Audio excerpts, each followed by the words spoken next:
Coucou tout le monde, j'espère que vous allez bien. Aujourd'hui je vous fais un tuto pour débutants, vous allez voir que ça va être très simple et super rapide à reproduire pour un maquillage de journée. Donc c'est parti. Je commence tout d'abord avec ma Primer Potion, donc ça c'est une base à paupières, c'est important quand on a des fards qui chutent et c'est le cas avec la Naked 3. Donc du coup après je vais venir mettre mes lumières donc dans le coin interne et sous l'arcade avec un fard très clair. Donc vous pouvez aussi utiliser un fard irisé pour cette étape là. Je prends ensuite mon fard taupe que je vais appliquer en fard de transition, c'est-à-dire qu'il va faire la transition avec les fards que je vais appliquer ultérieurement, c'est pour ça qu'on appelle ça un fard de transition, et je viens le mettre dans mon pli palpébral et je l'étire vers l'extérieur pour agrandir au maximum mon regard. Et comme vous voyez, je fais la jonction avec mon ras de cils inférieur, vous voyez la jonction extérieure à cet endroit-là, il faut toujours penser à faire le raccord en fait avec ces fards du haut et les fards du bas.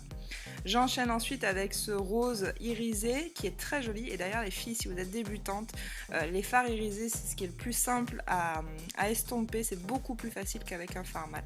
Et là je l'applique aux 3/4 de ma paupière mobile, donc j'évite le coin interne. Avec un pinceau crayon, je vais venir prendre un fard un petit peu plus foncé et intensifier l'extérieur de ma paupière mobile. En fait, je fais une forme de V, en fait, vous voyez, c'est ce qu'on appelle le outer V, donc c'est une forme de V, une forme de banane aussi, on appelle ça. Et je fais toujours ma jonction avec mon ras de cils inférieur. Et comme d'habitude, on n'oublie pas d'estomper, plus vous prenez du temps à estomper vos maquillages et plus le résultat sera joli, on n'oublie pas.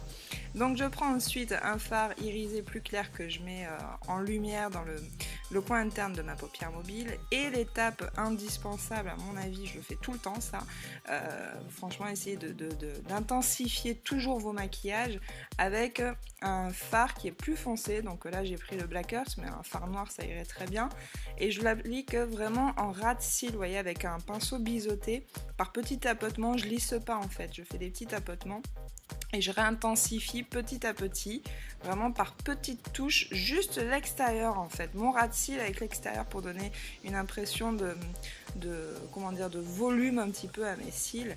Et là je l'estompe un petit peu sur l'intérieur et un petit peu en étirant mon regard.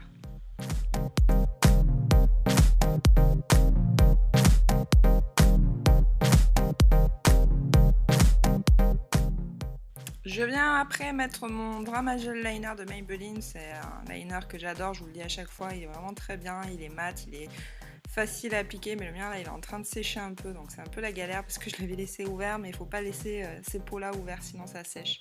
Voilà, donc là je fais mon trait d'eyeliner. Si vous n'êtes pas encore très doué avec l'eyeliner, évitez cette étape là et préférez un ras de cils avec un fard à paupières noir ou même un crayon noir, ce sera peut-être plus facile qu'avec un eyeliner. Je viens mettre mon mascara, mais moi j'ai triché, j'ai mis des faux cils parce que j'adore ça et surtout parce que j'ai les cils qui ont besoin d'une bonne cure en ce moment. Donc vous mettez votre mascara par dessus et voyez que vous avez un résultat qui est sympa pour un maquillage de jour, c'est rapide et c'est super facile à reproduire. Donc j'espère que ce tuto vous a plu, n'hésitez pas à mettre un petit pouce en l'air si c'est le cas. Vous pouvez également vous abonner à ma chaîne, je vous fais des gros bisous et je vous dis à bientôt, ciao ciao.